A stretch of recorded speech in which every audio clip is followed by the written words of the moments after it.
Assalamualaikum warahmatullahi wabarakatuh. Apa kabar teman-teman? Semoga teman-teman selalu dalam keadaan sehat walafiat dan selalu dalam lindungan Allah Subhanahu wa taala. Baik teman-teman, di pertemuan kita kali ini Bunda akan membahas materi-materi Al-Islam tentang bab 6, 7 dan 8. Dan teman-teman perhatikan agar mempermudah teman-teman untuk menjawab pertanyaan-pertanyaan di PTS kemudian. Nah, ini adalah resume materi Al-Islam kelas 2. Baik, sebelum kita mulai, yuk sama-sama kita membaca basmalah. Bismillahirrahmanirrahim. Langsung saja ya teman-teman, materi materi Al-Islam bab 6, bab 7 dan bab 8 akan kita bahas kali ini di PTS semester 2. Baik teman-teman, yang pertama yang akan kita bahas adalah bab 6. Bab 6 yang kita sudah pernah bahas adalah surat-surat pilihan dan tanda baca harokat. Yang pertama, kita sudah membahas surat Al-Ma'un, teman-teman. Al-Ma'un artinya barang yang berguna dan jumlah ayatnya 7, termasuk surat Makkiyah. Bagaimana bunyinya? Teman-teman, ingat-ingat bagaimana bacaan surat Al-Ma'un. Kita baca bareng-bareng yuk. Bismillahirrahmanirrahim. Ara'aital ladzi yukadzibu biddin. Fadzalikal ladzi yad'ul yatim wala yahuddu ala ta'amil miskin. Fawailul lil musallin. Alladzina hum an salatihim sahun. Alladzina hum yura'un wa yamna'unal ma'un. Itu adalah bunyi surat Al-Ma'un. Yang kedua, kita akan bahas surat Al-Quraisy. Surat Al-Quraisy artinya orang-orang Quraisy, terdiri dari 4 ayat dan termasuk surat Makkiyah. Bagaimana bunyinya? Yuk sama-sama kita membaca surat Al-Quraisy. Bismillahirrahmanirrahim. Li'ilafi Quraisy ilafihim rihlatash shita'i was-shayf falyabudu rabb hadzal bait alladzi at'amahum min ju'in wa amanahum min khauf. Itu adalah bunyi surat Al-Quraisy. Lalu selanjutnya surat Al-Fil. Al-Fil artinya gajah, terdiri dari 5 ayat dan termasuk surat Makkiyah. Bagaimana bunyinya? Yuk sama-sama kita membaca surat Al-Fil. Bismillahirrahmanirrahim.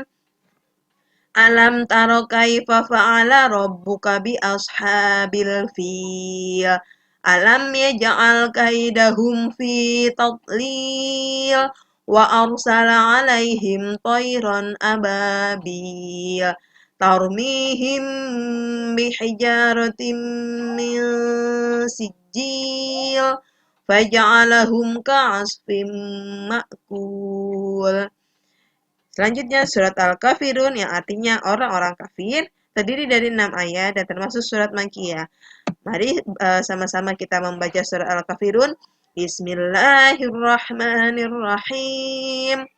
Qul ya ayyuhal kafirun la a'budu ma ta'budun wala antum 'abiduna ma a'bud wala ana 'abidum ma 'abadtum wala antum 'abiduna ma a'bud lakum dinukum waliyadin. Nah, selanjutnya masih ada 2 surat lagi, yaitu surat Al-Humazah yang artinya pengumpat, terdiri dari 9 ayat dan termasuk surat Makkiyah. Bagaimana bunyinya? Bismillahirrahmanirrahim. Wailul likulli humazatil lumazah alladzi jama'a malan wa 'addadah yahsabu anna malahu akhladah kalla layumbadanna fil hutamah wa ma adraka mal hutamah narullahil muqadah allati tattali'u 'alal af'idah innaha 'alaihim muqsadah fi 'amadin mumaddadah. Selanjutnya surat Al-Quraisy yang artinya, oh maaf, bukan surat Al-Quraisy ya teman-teman, tapi surat At-Takatsur. Surat At-Takatsur yang artinya bermegah-megahan, terdiri dari 8 ayat dan termasuk surat Makkiyah yang berbunyi Bismillahirrahmanirrahim. Alhaakumut takatsur hatta zurtumul maqabir. Kalla sawfa ta'lamun. Thumma kalla sawfa ta'lamun. Kalla law ta'lamuna ilmal yaqin. Latarawunnal jahim. Thumma latarawunnaha aynal yaqin. Thumma latus'alunna yawma idzin 'anin na'im. Baik teman-teman, kemudian kita juga pernah bahas tanda baca harokat. Apa saja tanda baca harokat? Kita sudah pernah membahas tanda baca harokat fathah yang ada di atas, baris atas dan kasroh, tanda baris di bawah, dan dummah, baris yang ada di atas depan. Lalu tanwin. Tanwin itu terdiri dari fathah tanwin, kasroh tanwin, dummah tanwin. Dan berikutnya ada tasydid dan sukun. Nah, lalu bagaimana bunyi tanda baca harokat? Berikut bunyinya.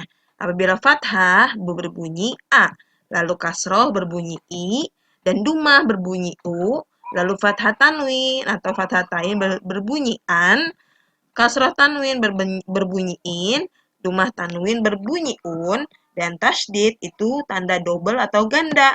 Dan kemudian sukun, yaitu artinya mematikan atau mati. Itulah tanda baca harokat yang sudah kita pelajari di bab 6. Baik teman-teman, selanjutnya lanjut ke bab 7 yaitu Asmaul Husna. Apa saja Asmaul Husna yang sudah kita pelajari? Ada Al-Jabbar, Al-Mutakabbir, Al-Khaliq, Al-Bahri. Apa sih Asmaul Husna? Asmaul Husna adalah nama-nama baik Allah yang berjumlah 99 yang tertulis di dalam Al-Quran. 4 Asmaul Husna ini sudah kita pelajari di bab 7 teman-teman. Nah, teman-teman perlu hanya mengingat tulisan Al-Jabbar, Arab dan Latinnya, serta arti dari Al-Jabbar. Lalu Al-Mutakabbir, Al-Khaliq, dan Al-Bari. Baik teman-teman, berikut penjelasan tentang Asmaul Husna Al-Jabbar. Al-Jabbar adalah zat yang maha agung. Jadi Al-Jabbar artinya yang maha agung. Allah yang memiliki segala kebesaran dan keagungan. Itu Al-Jabbar ya teman-teman. Kemudian kalau Al-Mutakabbir, Allah yang maha memiliki keagungan. Ditekankan kembali di Al-Mutakabbir bahwa Allah yang maha memiliki keagungan. Jadi bedanya dengan Al-Jabbar adalah Al-Jabbar maha agung, Al-Mutakabbir maha memiliki keagungan. Lalu hanya Allah saja yang memiliki sifat yang agung teman-teman, dan Allah sangat sempurna, tidak kurang sedikit pun. Ya, itulah penjelasan dari Al-Jabbar dan Al-Mutakabbir. Selanjutnya ada penjelasan dari Al-Khaliq dan Al-Bari. Al-Khaliq adalah Allah menciptakan seluruh alam raya dan isinya. Seluruh ciptaan Allah disebut makhluk. Apa saja makhluk Allah? Manusia, hewan, binatang, dan tumbuhan. Nah, itu semua ciptaan Allah, makhluk Allah. Makhluk itu yang bergerak dan hidup ya teman-teman. Jadi Allah tidak hanya menciptakan seluruh alam raya ini, akan tetapi Allah juga menciptakan makhluknya, yaitu seluruh ciptaan Allah disebut dengan makhluk. Ya, tidak ada yang sia-sia yang sudah Allah ciptakan. Semua bermanfaat bagi manusia dan makhluknya. Ya, perbedaannya apa dengan Al-Bari? Al-Bari adalah mengadakan segala sesuatu dari apa yang sudah Allah ciptakan. Contoh, Allah menciptakan air laut, di dalamnya ada ikan dan air lautnya asin. Itulah penjelasan dari Allah Maha Mengadakan. Jadi Al-Bari itu Allah Maha Mengadakan. Apalagi contohnya Allah menciptakan awan dan awan yang menjadi hujan. Dari awan turunlah hujan. Itu ya teman-teman penjelasan dari Al-Khaliq dan Al-Bari. Selanjutnya, bab 8, kita sudah mempelajari perilaku terpuji. Apa saja perilaku terpuji yang kita bahas adalah kasih sayang terhadap sesama makhluk. Nah, ini contoh anak yang sedang menyayangi hewan. Ada kucing dan ayam. Kasih sayang adalah perasaan hati yang memunculkan perbuatan terpuji. Dan Allah mempunyai nama Ar-Rahim yang artinya Maha Penyayang. Patuh dan hormat terhadap guru adalah bukti tanda sayang, teman-teman. Orang yang tidak memiliki kasih sayang pasti mudah tersinggung dan pemarah. Makanya, jika kita memiliki rasa kasih sayang, berarti rasa kasih sayang itu akan memunculkan perbuatan-perbuatan terpuji. Tidak marah-marah dan tidak cepat tersinggung kalau kita memiliki rasa kasih sayang. Selanjutnya, apa sih contoh sikap kasih sayang terhadap sesama manusia? Contohnya saling mengucapkan salam jika bertemu, saling mendoakan terhadap teman dan sahabat, saling senyum dan menyapa jika bertemu, lalu patuh dan hormat terhadap orang tua dan guru adalah bukti rasa sayang kita. Ya, lalu saling menyayangi, menolong dan membantu sesama anggota keluarga. Ini adalah beberapa contoh sikap kasih sayang terhadap sesama manusia. Ada lagi contoh kasih sayang terhadap hewan. Apa saja? Merawat dan menjaga hewan peliharaan, menolong hewan yang terjebak di saluran air atau terjepit di pagar, memberi makan dan minum setiap hari, lalu memberi tempat tinggal hewan peliharaan, tidak menyakiti atau membunuh hewan. Ini adalah contoh sikap kasih sayang terhadap hewan, ya. Selanjutnya, contoh sikap kasih sayang terhadap tumbuhan. Apa saja? Diberi pupuk, diletakkan di tempat yang terkena sinar matahari, disiram setiap hari, membersihkan ranting-ranting kering atau daun kering. Ini adalah beberapa contoh sikap kasih sayang terhadap tumbuhan. Nah, ada hadis tentang kasih sayang teman-teman. Teman-teman pasti masih ingat ya. Nabi Muhammad SAW bersabda yang berbunyi, Irhamu man fil ardi yarhamkum man fis sama. Yang artinya, sayangilah yang ada di bumi. Niscaya yang di atas langit akan menyayangi kalian. Diingat ya teman-teman, artinya sayangilah yang ada di bumi, niscaya yang di atas langit akan menyayangi kalian. Ini adalah hadis tentang kasih sayang dari sabda Nabi Muhammad Sallallahu Alaihi Wasallam. Nah, contoh selanjutnya selain kasih sayang kita sudah pernah membahas tolong menolong. Tolong menolong itu adalah sikap yang membantu dalam kebaikan. Dapat dilakukan dimanapun kita berada, teman-teman. Allah menyayangi anak yang suka tolong menolong. Anak yang suka menolong memiliki banyak teman. Ya, contoh sikap menolong seperti apa?